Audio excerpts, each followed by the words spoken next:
What do you have me drinking? So it's going to be okay. It's going to be okay. Don't worry. Hey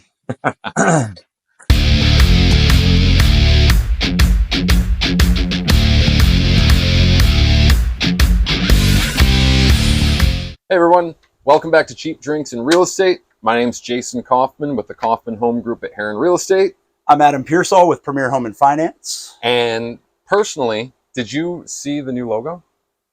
I have. I think I want to make a shirt out of that. Let's do it. I like it. Yeah, I want t-shirts. hats, yeah, t-shirts, everything. Yeah, absolutely. Yeah. You guys are going to like it. I hope you like it. Yeah. Before we get started on the video, I'm a little thirsty, so I know you were a little bit worried about this drink, but what do you say we go ahead and explain what this drink is? Yeah, go for it. This one's going to be interesting. All right. This week, for our cheap drink of the week, we have the Tanqueray Negroni premixed cocktail. Have you ever had a Negroni? No. I have not either. So this is going to be an interesting one. This was, if you want to take a look at that, yep. This was normally $22 for a 750 milliliter bottle. I got it on clearance at ABC Fine Wine and Spirits for $11. $11. $11. This drink has 96 calories per serving, 6.4 carbs, 24.9 alcohol.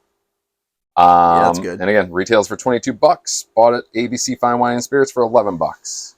A delicious Negroni with the perfect balance of bitter, sweet, and fruity flavors. Crafted with Tanqueray gin. I like gin. Yeah, I like a good gin in the summertime. A good gin and tonic. We should absolutely like these then. Just the smell of it, I'm not so sure. Well, cheers. Let's find out. Cheap drinks.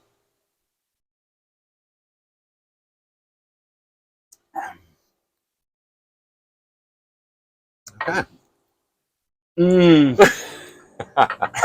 Hey, we're not supposed to give any feedback. Oh, yeah. All right. Before we get started on this week's episode, Adam, since we last shot a video, a major thing happened. Tell me. You have two girls, right? I do. I have two daughters. Okay. Yes. Were you aware that Taylor Swift came out with a new album? I was not aware of this. Swifties all over the world rejoiced. Of course. 31 new songs on that album for all the Swifties to enjoy. Okay. And you listened to all 31? I have not. I did hear one, though, because I was driving to Tampa for my son's soccer match, and this song came on the radio, Florida. Okay. So I was listening to it, and I heard some of the words to it, and it kind of brought me in because in the song, she's talking about Florida and how she hid out in a bathroom during a hurricane, or they mention about hiding out in a bathroom during a hurricane. Okay. And it made me think, we're in Jacksonville, Florida, Jacksonville area, Northeast Florida, which is the least hit area for hurricanes in all of Florida. That's right. I mean, everywhere else gets hit.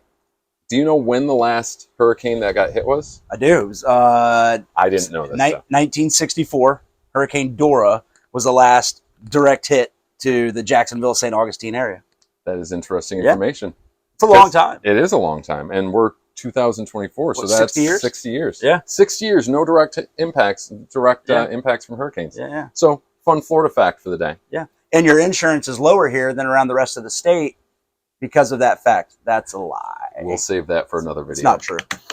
All right, so today we're going to be talking about the NAR settlement, National Association of Realtors, and what it means for real estate transactions for us and you. Yep. Now, I wanted to start off with discussing why the settlement actually happened.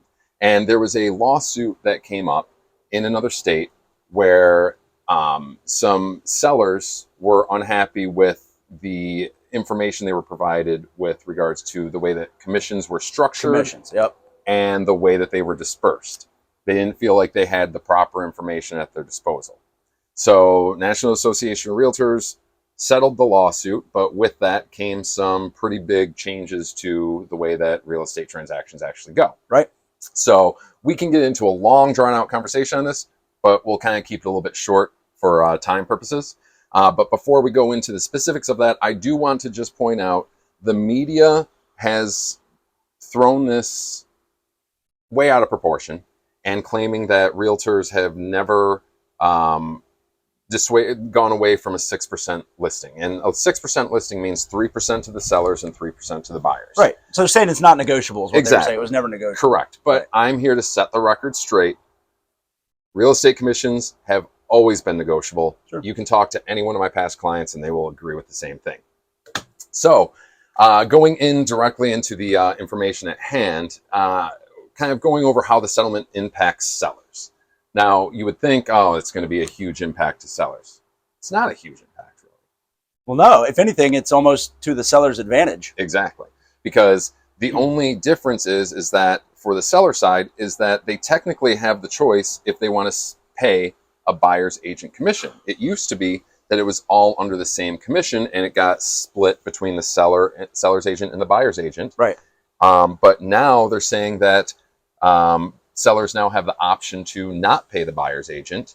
And also the MLS cannot show what the, if there is commission going to the buyer's agent, it's not going to be listed on there anymore. Right. Which is fine to me. Right. And if you don't know, if you're a first-time home buyer and you haven't gone through this process before, traditionally the seller always paid the total commission. So whether it was 6%, 5%, whatever it was, that was an expense always to the seller traditionally. Correct. Unless otherwise negotiated. Right. Which I don't know that I ever experienced a buyer paying commission. No. So it was always the seller paying that commission. We just want to be clear on that, right? So that's kind of where the change is, that now the seller could say, hey, I only want to pay my real estate agent commission. I know you're buying my house and you have to put down the down payment and pay the closing costs, but I also want you to pay your own 2.5 or 3% commission to your agent. I'm not paying that as the seller. Right.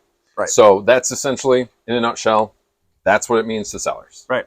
Not a whole lot of change, but it is kind and to of buyers. It's one big change. Now, on the buyer side of that, if the seller chooses not to pay the buyer's agent commission, there's different ways around that, and there's seller concessions, and then the least likely situation that any real estate agent can actually say that they don't want to have happen is have the buyer come out of pocket that commission. Right. They want to wrap that into the whole negotiation for the house. Mm-hmm. So we don't want, it's very important time right now to ensure that you have the proper buyer's agent working for you and the proper mortgage person working for you to ensure that they can actually lead you down the correct path on making sure that you don't have to come out of pocket with any extra money than what is necessary. Right. Now, up until a couple weeks ago, we weren't sure how the seller's concession with that was going to be impacted because Fannie Mae and Freddie Mac only allowed 3% seller concessions on conventional, 6% on FHA, right, up to 6% in NVA. Yeah, so it was a big concern, right? Where a lot of buyers these days are getting seller concessions. We're back in that era, like we talked about on the last video, where people that are making offers are tending to get concessions. It seems like right, a lot more often than they were 2 years ago or 3 years ago. So the concern was, hey, if a buyer has to pay their own commission to their real estate agent, and let's say it's 2.5%, and the cap for seller concessions was at 3%.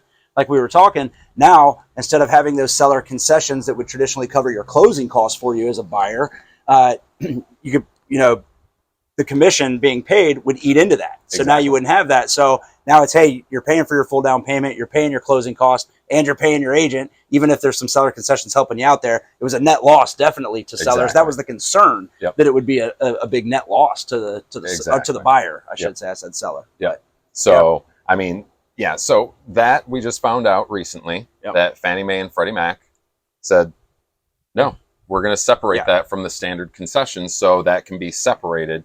So you have the seller or the buyer's agent commission that can be a concession. Then you got the closing costs that can be a concession. Yeah. So it puts us back into a better playing field with that. So if you do run into a seller not paying buyer's agent commission, there's ways around that to ensure that you're not having to come out of pocket with that. And it's another point for having a good agent because everything is negotiable, right? Exactly. So even if the listing says, hey, we're not going to pay the commission for the buyers, that doesn't mean that's not negotiable. Exactly. Just because that's how it's listed. I mean, the price is always listed and you're generally not offering full price on your first jump at a property. Right. You're going to go for that. Hey, all right, here's my offer, and having the right agent to be able to say, yeah, and we want you to pay the commission on this side for my buyers as part of the negotiation, and that'll be in there. So really, overall, I don't think it's going to be a huge change necessarily. It's just another negotiating tactic that you need a good agent to negotiate on your behalf. Right?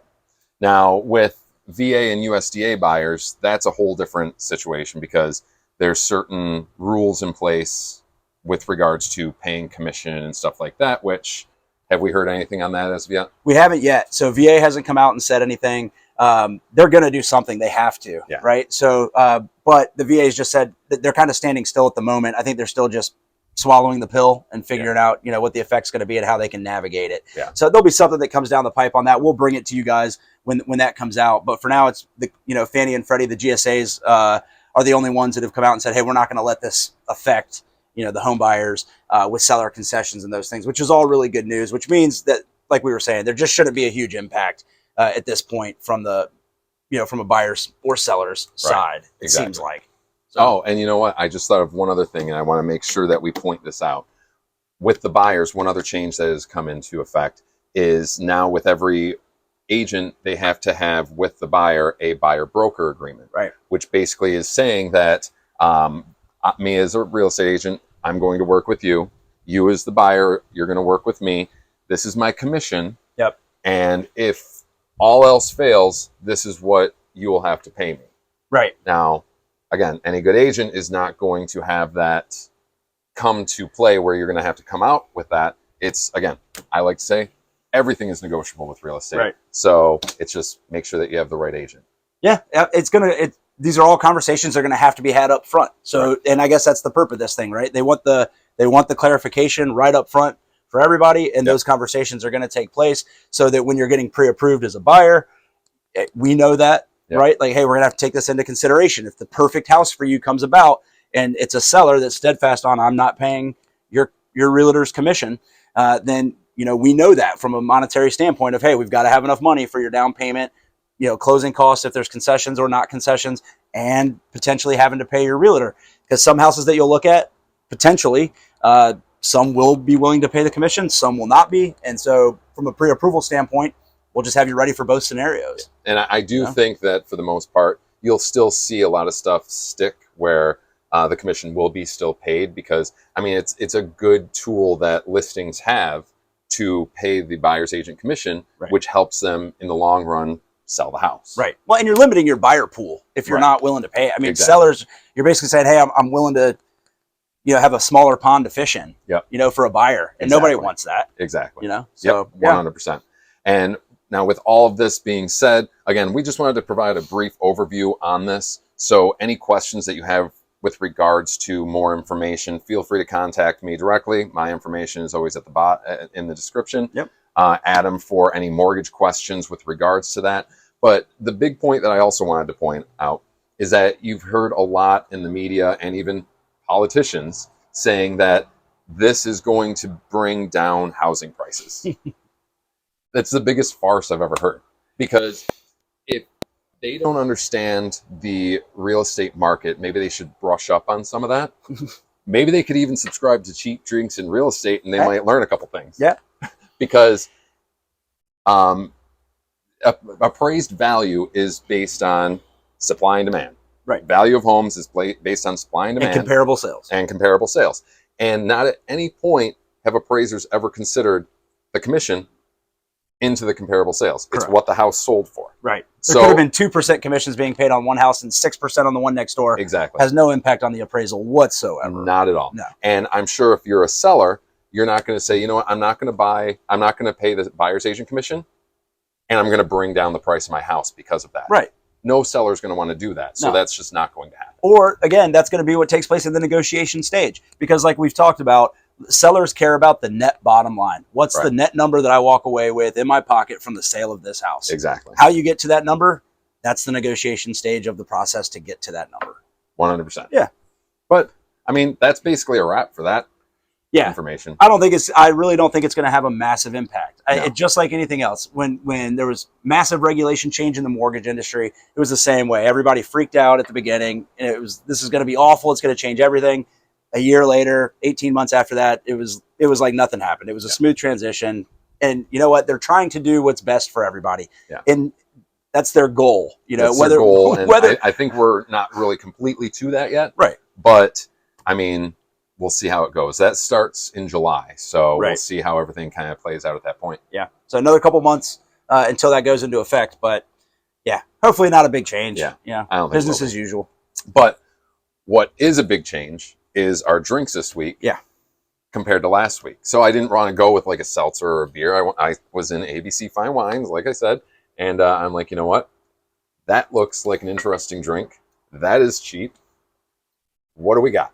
It is an interesting drink. It is an interesting and drink. it should be cheap. I agree. I keep sampling it, thinking that it might change the taste. I don't know that I would pay $11 for that. This is like 1 out of 10. It's like a 3.5. Yeah. Maybe. Yeah. Hey, you give your own rating. That's maybe 4.5. 4.5. I've had much worse drinks, but I'm sure you could probably make a Negroni yourself. I saw that it was talking about how you should serve it with an orange peel. Yeah. And being that we are in the state of Florida, Jason. And the citrus capital of the country. Yeah. And you know, we have more oranges than anyone in the country. But what did I not have today? Where's our orange slice? I didn't have any oranges, surprisingly enough. I do have an orange tree, but those are typically only... It has the potential with an orange slice to go from a 3.5 to a 3.7. So you're saying easily. I'm holding it back? Yeah, by 0.2 points. I don't think the orange peel is going to make much of a difference. I don't know. For me, it's a skip. That's what I would say. I would skip as well. Yeah. There's plenty of other options out there. But yeah. So yeah, we agree on the real estate side of the settlement that we don't think it's going to change a whole lot. Yeah. There are going to be some impacts, but I mean, it's very minor. And we also agree that skip this drink and pick something else. Yeah. No Negroni for the jabronis, man. Sorry, Tanqueray. I do like Tanqueray gin, just not this. But all right, guys. Until next time. Yeah, we'll see you. I'm Adam Pearsall with Premier Home and Finance. Jason Kaufman with Kaufman Home Group at Herron Real Estate. Yeah, we'll see you next time. Yeah, go get yourself some cheap drinks. That's right. Not Negroni. Not Negroni. That was good. Yeah, that was good. I think it was good.